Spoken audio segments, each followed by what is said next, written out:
मैं आतमजीत सिंह साहब, शुरुआत आपसे इसलिए कर रहा हूं क्योंकि लखीमपुर खीरी वाले उस मामले में किसानों की तरफ से आप बहुत एक्टिव रहे हैं। आप धरना प्रदर्शन यहां वहां ये सब करते रहे हैं।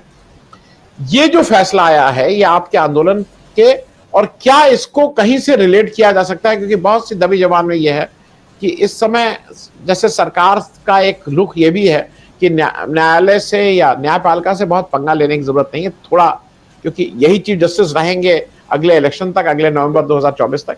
तो थोड़ा गो स्लो टाइप है। कुछ रिलेशनशिप आपको नजर आती है? और दूसरा, आप लोगों का आंदोलन जो इसके लिए वो था कि भाई टेनी मिश्रा जी को पद से त्याग पत्र देना चाहिए, हालांकि वो दूसरे कारणों से था, उसको कोई धक्का पहुंचा है? आतमजीत सिंह साहब। देखिए आनंद बर्धन जी नमस्कार। जो आपने व्याख्या की पूरी लखीमपुर की घटनाक्रम बताई कि लखीमपुर में क्या हुआ, उससे पहले जब आपने अजय मिश्रा टेनी के केस के बारे में बात की, आपने खुद ही कहा 24 साल से केस लंबित था, 5 साल से जजमेंट पे लगा हुआ था, हत्या का मुकदमा था।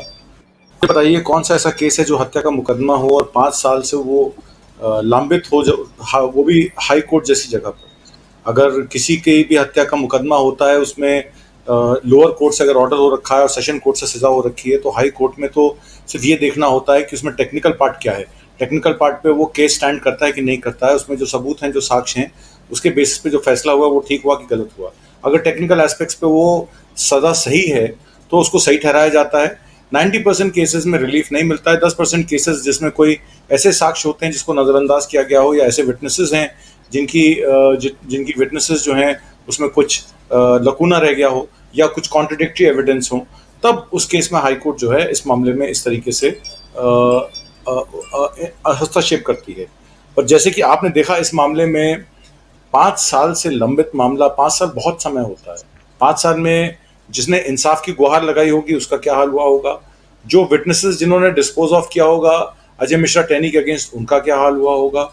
ऐसे एविडेंसेस जो वहाँ पेश किए गए होंगे उसको टैंपर करने की भी क्या अजय मिश्रा टेनी की कैपेसिटी है कि नहीं है। यूनियन होम मिनिस्टर हैं, मेंबर पार्लियामेंट हैं, उनकी विधानसभा क्षेत्र के 8 एमएलए उनके हैं।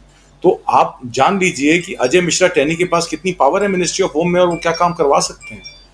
आपने देखा जो केसेस आपने अमित शाह के खिलाफ देखे, उसमें किस तरीके से जज लोया की हत्या हुई या उनकी डेथ हुई, और ये कहा जाता है कि जज लोया की डेथ इसलिए हुई क्योंकि उन्होंने अमित शाह को जो है बुला लिया था कि भाई फास्ट ट्रैक कोर्ट लगी, गुजरात से बाहर कोर्ट लगी, महाराष्ट्र में लगी, तो आपका पेश होना बहुत ज़रूरी है। अगर आप वहाँ पेश नहीं होंगे तो आपके खिलाफ सजा सुनाई जा सकती है।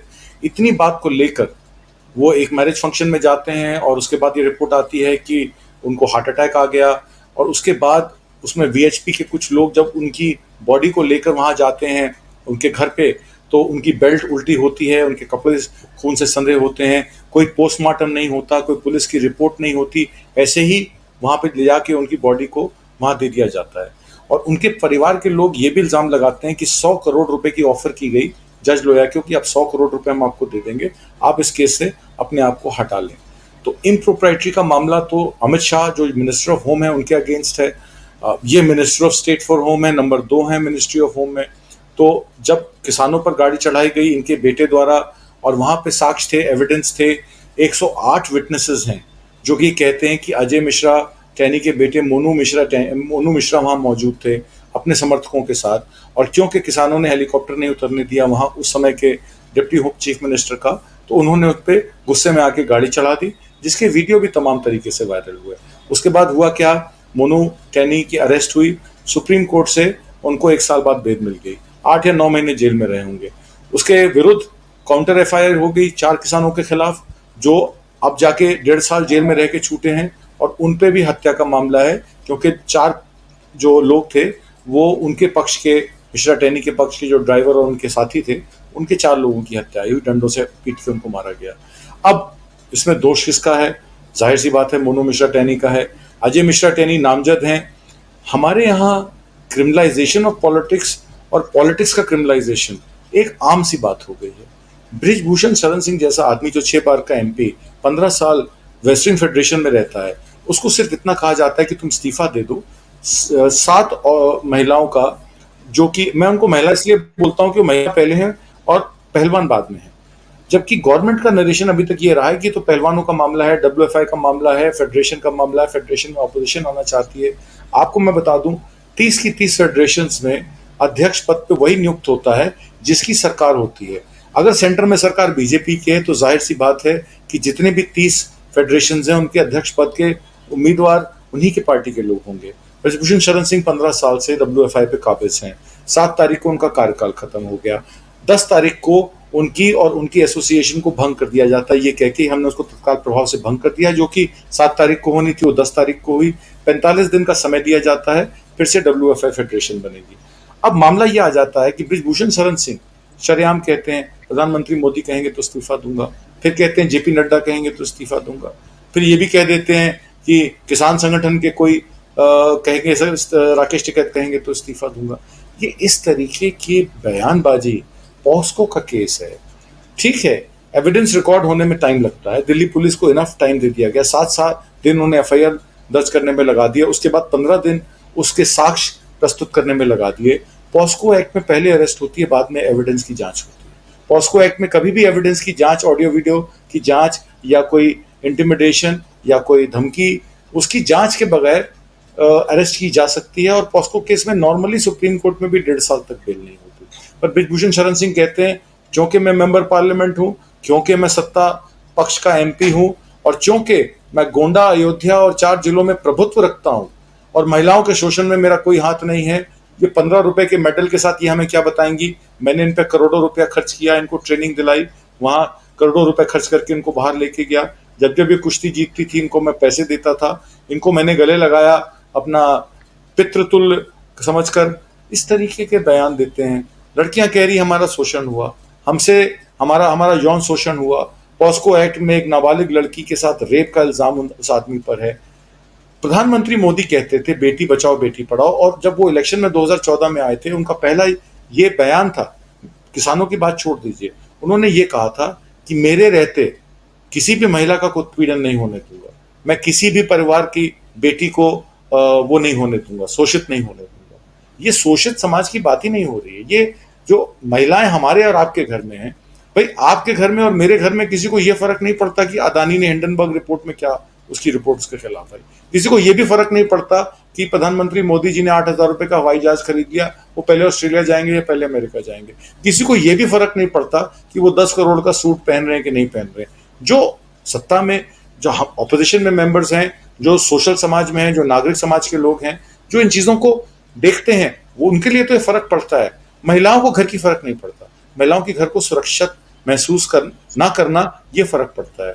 आज अगर आपकी पोती या मेरी बेटी स्कूल जाती है, 11 साल की मेरी बेटी है, तो क्या वो अपने आप को सेफ महसूस करती है? जब वो पीटी करने जाती है, क्या वो पीटी टीचर से सुरक्षित महसूस करती है? जब वो टेबल टेनिस सीखने जाती है या स्विमिंग सीखने जाती है, तो क्या स्विमिंग कोच तो उसको गलत तरीके से छू नहीं रहा है? बात यहाँ पे आ जाती है कि इस तरीके की परिकाष्ठा इस मंत्रिमंडल में जिस तरीके के मिनिस्टर हैं, minister of state for home, जिन पे मर्डर केस है और 4 किसानों को मार देने की साजिश का 120 भी कम कदम है। ब्रजभूषण शरण सिंह जैसे प्रभुत्वशाली बाहुबली जो ओपनली कहते हैं कि जब तक मोदी जी ने कहेंगे मैं रिजाइन नहीं कहूंगा, तो मोदी जी क्यों नहीं कहते उनको रिजाइन करने के लिए? इसका मतलब है it follows from the top. आप मिनिस्टर ऑफ विमेन और पावरमेंट को आप कह सकते हैं कि जो आपकी स्मृति ईरानी है वो भी तक क्यों नहीं बोली? आप रेखा शर्मा के बारे में कह सकते हैं, एनसीडब्ल्यू की अध्यक्ष क्यों नहीं बोली? ह्यूमन राइट कमीशन में आप अरुण मिश्रा को कह सकते हैं कि आप क्यों नहीं बोले? पर इनकी बोलती बंद इसलिए है कि इस देश की सरकार को सिर्फ मात्र 2 लोग चला रहे हैं, मोदी जी और अमित शाह जी। इस देश में कुछ भी होता है उनका दायित्व बनता है इस बात को क्लियर करना कि वो किस तरह के। मैं कहता हूं आप कह दीजिए कि आप पहलवानों के पक्ष में नहीं है, आप कह दीजिए आप ब्रजभूषण सिंह के साथ खड़े हैं, आप कह दीजिए कि हमें बेटी बचाओ बेटी पढ़ाओ का नारा छोड़कर बीजेपी के एमपी से और बीजेपी के कार्यकर्ताओं से महिलाओं को बचाओ बेटी को बचाओ ये नारा दे देना चाहिए। आप कहिए तो सही, आप चुप क्यों हैं?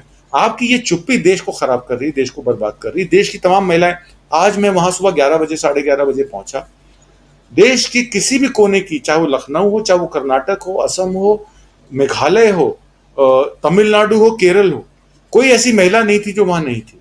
उन्होंने वहां अपनी बात रखी, वहां के अपना वो तैयारी करके आई थी, उन्होंने अपने गान किए, उन्होंने अपने नाटक प्रस्तुत किए, उन्होंने एक स्वर में एक बात कही, ये महिलाओं का सम्मान का मामला है, ये महिलाओं की सुरक्षा का मामला है। इस देश का दायित्व बनता है, इस देश के प्रधानमंत्री का दायित्व बनता है उन महिलाओं को, उन लोगों को सुरक्षा देने का। इस पे प्रधानमंत्री मोदी चुप क्यों है? और ये चुप्पी अजय मिश्रा टेनी के केस में भी है, यही चुप्पी बृजभूषण शरण सिंह के केस में भी है, और ये उन चुप्पी उन तमाम मामलों में है जिसमें लोग अदालत में खड़े हैं, गुहार लगा रहे हैं, पर राहुल गांधी को आप निकाल देते हैं, उनकी सदस्यता समाप्त कर देते हैं क्योंकि उन्होंने मोदी शब्द इस्तेमाल किया अपने भाषण में। इन लोगों की आवाज आप तक नहीं पहुंचती। तो बात यहां खड़ी हो जाती है कि ये सरकार चाहती क्या है। अभी कंक्लूड हुए इलेक्शन, एक आपने अभी प्रोग्राम किया था जो कर्नाटक के इलेक्शन कंक्लूड हुए, उसमें मैं हैरान हो गया। इनकी जो इंटरनल पॉलिसी, जो इंटरनल मीटिंग हुई कि हम क्यों हारे, तो उसका निष्कर्ष ये निकला क्योंकि हमने कम्युनलाइजेशन और पोलराइजेशन को सॉफ्ट कर दिया और पूरे फुल थ्रॉटल नहीं गए, हार्ड हिंदुत्व में नहीं गए, इसलिए हम कर्नाटक में इलेक्शन हारे। अब आप देखिएगा मध्य प्रदेश, राजस्थान में किस तरीके की कम्युनलाइजेशन और पोलराइजेशन की राजनीति करके हम इस इलेक्शन को जीतेंगे। तो ये तो उनका इंटरनल असेसमेंट है कि जहां आप सॉफ्ट हिंदुत्व करेंगे वहां इलेक्शन हारेंगे, जहां हार्ड हिंदुत्व करेंगे, उसको जाट वर्सेस हिंदू बनाएंगे, उसको मुसलमान वर्सेस हिंदू बनाएंगे, वहां आपकी निश्चित जीत होगी। तो अगर ये सोच इस सरकार की है तो किसी को न्याय मिलना मतलब प्रासंगिक है कि कभी न्याय मिलेगा ही नहीं। और क्यों मिलेगा? क्योंकि उनकी सोच ही ऐसी। जी जी आतमजीत सिंह साहब, एक क्लोजिंग स्टेटमेंट आपसे ले लूं। दो चीजें, क्योंकि जो जिसको कहते हैं ना, which is staring at this supreme court, Maharashtra वाला जो अभी केस हुआ उसमें सब कुछ कहने के बाद भी अल्टीमेटली क्लोज, मतलब जिसको कहते हैं ना, बांधा नहीं गया। कम से कम उन्होंने एक तरफ कहा कि गवर्नर साहब ने ही एयर्ड ऑन, वो गवर्नर साहब ने सही निर्णय नहीं किया था, और गवर्नर साहब अगले दिन अपनी प्रेस से बात करते समय कह रहे हैं कि देखिए सुप्रीम कोर्ट ने कितना बढ़िया बात कही कि मैंने कितना अच्छा काम किया था। खैर, दूसरा जो था कि बिल्किस बानो वाला केस भी एक ऐसा केस था जहां पे जैसा राकेश जी कह रहे हैं कि एक मानवीय पक्ष भी होता है। आप उसका आपके पास जो भी था वो एक सेटल केस था, लोग जेल के अंदर थे, उनको जो छोड़ने की कार्रवाई जिस तरह से हुई है वो सब पूरा देश देख रहा है। इन दो चीजों में आपको ऐसा लगता है कि थोड़ा लोगों के मन में प्रश्न आने लगते हैं, भाई अगर इस तरह के केस होते हैं। आतम जी, आप क्लोज कर दीजिए। जी, बिल्किस बानो मामले में तो आपको पता है कि एडिशनल सॉलिसिटर जनरल ने सुप्रीम कोर्ट में क्या कहा। उन्होंने कहा कि हम इसमें रिप्लाई छुट्टियों के बाद फाइल कर सकते हैं, अभी हमारे पास रेमिशन की डिटेल्स नहीं है, तो मामले को लटकाया गया। जितने भी सरकारी मामले हैं, चाहे वो सेबी का मामला हो, अदानी का जिक्र आपने नहीं किया, मैं उसका जिक्र भी करना चाहता हूँ। अदानी के जिक्र में 14 अगस्त की डेट डलवाई गई। सेबी एक तरफ कहता है कि मार्केट सेफ है, हम लोग वॉच डॉग्स हैं, पिछले 2017 के बाद कोई इंक्वायरी नहीं हुई है, जो भी चल रहा है अभी तक सब ठीक ठाक चल रहा है। और उसके बाद सुप्रीम कोर्ट ही सेबी को कहता है कि आप अदानी के खिलाफ हिंडनबर्ग रिपोर्ट की जो एक्विजिशंस हैं उनको क्लियर कीजिए। तो सेबी क्या उसमें रिपोर्ट देगा 14 अगस्त को? ये तो 14 अगस्त को ही पता लगेगा। पर कहीं ना कहीं इसमें ऐसा लगता है कि अदानी को भी छूट मिल जाएगी। अजय मिश्रा टेनी के केस में 5 साल सुरक्षित रखने के बाद आदेश उनके फेवर में जाता है। विटनेसेस को क्वेश्चन किया जाएगा, नहीं किया जाएगा, दोबारा सुप्रीम कोर्ट में मामला जाएगा कि नहीं जाएगा। जिस पक्ष ने ये केस अगेंस्ट किया है, क्या उनके पास इतना प्रभुत्व है? सुप्रीम कोर्ट के दरवाजे, एक प्रोग्राम था राष्ट्रीय स्वाभिमान संघ का, आपको याद होगा गोविंदाचार्य रथ यात्रा के वो होते थे, तो उन्होंने एक राष्ट्रीय स्वाभिमान एक कार्यक्रम आयोजित किया। उसमें उन्होंने ये बात कही कि 10,000 लोगों पर एक जज होना चाहिए, नहीं तो जजमेंट्स ही नहीं होंगी, तो justice delays is justice denied. तो ये बात उन्होंने कही। हालांकि 10 लाख क्या, मेरे ख्याल आज की डेट में अगर आप देखेंगे तो 2 करोड़ से जनसंख्या पे एक जज बैठा है। अब हमारे अभिवक्ता ने खुद ही बता दिया कि 8 लाख केस लंबित हैं हाई कोर्ट में, तो अगर 10 साल में भी जजमेंट आ जाती है या 14 साल में भी जजमेंट आ जाती है तो समझिए कि आपको जजमेंट मिल गई। कई केसेस तो 24 साल चलते हैं। तो मामला यहाँ आ जाता है कि जब सरकार ही, और लॉ मिनिस्टर किसको बनाया गया? आपने ओपनिंग में बोल दिया कि लॉ मिनिस्टर एक पापड़ बेचने वाले हैं। प्रधानमंत्री किसी ज़माने में चाय बेचा करते थे, और उन्होंने ये भी कहा कि जो गैस होती है नाले की, उससे चाय भी बनाई जा सकती है, उसको सिलेंडर में भी भरा जा सकता है। जब इस तरीके की न्यायपालिका को मैनेज करने वाले लॉ मिनिस्टर हों, इस तरीके की प्रधानमंत्री के अभिभाषण में इस तरीके का वक्तव्य रखा जाए, पोलराइजेशन पे जय श्री राम का नारा लगाया जाए, कर्नाटक के इलेक्शन में कहा जाए कि इसमें तो हम लोगों ने कम्युनलाइजेशन कम किया है, अगर कम्युनलाइजेशन और होता तो कर्नाटक के रिजल्ट और होते। तो न्यायपालिका, इलेक्शन कमीशन या गंगा का बहुत बड़ा मामला है। गंगा का जो रिवर लिंकिंग प्रोजेक्ट है, कभी आप प्रोग्राम कीजिएगा तो मैं आपको बताऊंगा किस तरीके से वो रिवर लिंकिंग प्रोजेक्ट कॉर्पोरेट्स को फ्री पानी देने का है। गाय के नाम पर कितनी हत्याएं हो गई, आज तक मोनू मानेसर नहीं पकड़े गए। जावेद और नासिर के हत्याकांड में वो मुख्य आरोपी हैं, 6 आरोपी गिरफ्तार किए गए, 7 में खुले घूम रहे हैं। तो जब गाय की बात करें उसमें इंसाफ नहीं मिलता है, गंगा की बात करें तो गंगा कॉर्पोरेट्स को बेची जा चुकी है, और न्यायपालिका की बात करें तो न्यायपालिका का तो अब तो भगवान ही मालिक है। तो आगे आने वाले समय में क्या क्या नज़ारे और देखने पड़ेंगे ये तो वक्त बताएगा।